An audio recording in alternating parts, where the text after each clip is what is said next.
बाज़ दफ़ा नहीं माफ़ होता यार। मैं अक्सर व बेशतर ये बात किया करता हूँ और ये बात कहता हूँ कि आप माफ़ कर दिया करें। बदला लेने का सबसे बड़ा तरीका ये है कि आप माफ़ कर दें। लेकिन कुछ तकलीफ़ें ऐसी होती हैं जो इंसान अपने सीने से लगाए रखना चाहता है। कुछ दुख ऐसे होते हैं जो इंसान चाहता है कि उसके सीने में मौजूद रहें, उसके दिल में धड़कन की तरह मौजूद रहें। यानी एक शख्स को जैसे आपने दिन रात सोचा होता है, एक शख्स को जैसे आपने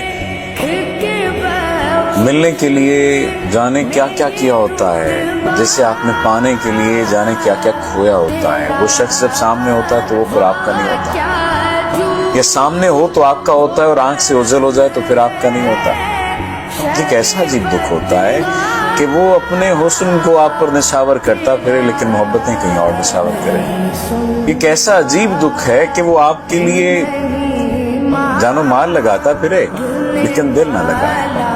एक ऐसा अजीब दुख है कि वो मोहब्बतें किसी और से करे, ख्वाब और ख्याल किसी और के करे, देखे और बातें आपसे करे, आपको यकीन दिलाए कि आप उसकी जिंदगी में कुछ नया लेकर आए, कुछ नया करने के लिए आए और फिर आपके साथ मौजूद ना हो। कैसा अजीब दुख है।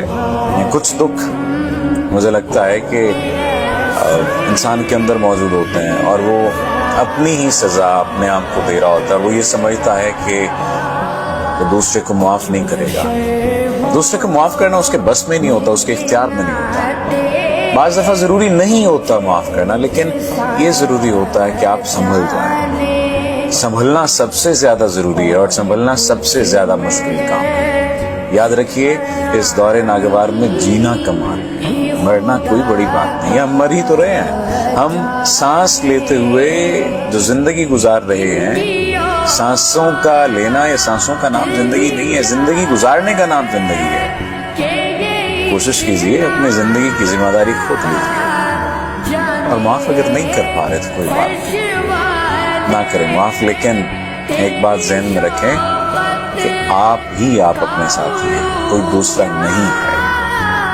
और अगर कोई दूसरा होगा भी तो उसका कोई ना कोई मतलब वाबस्ता होगा आपसे।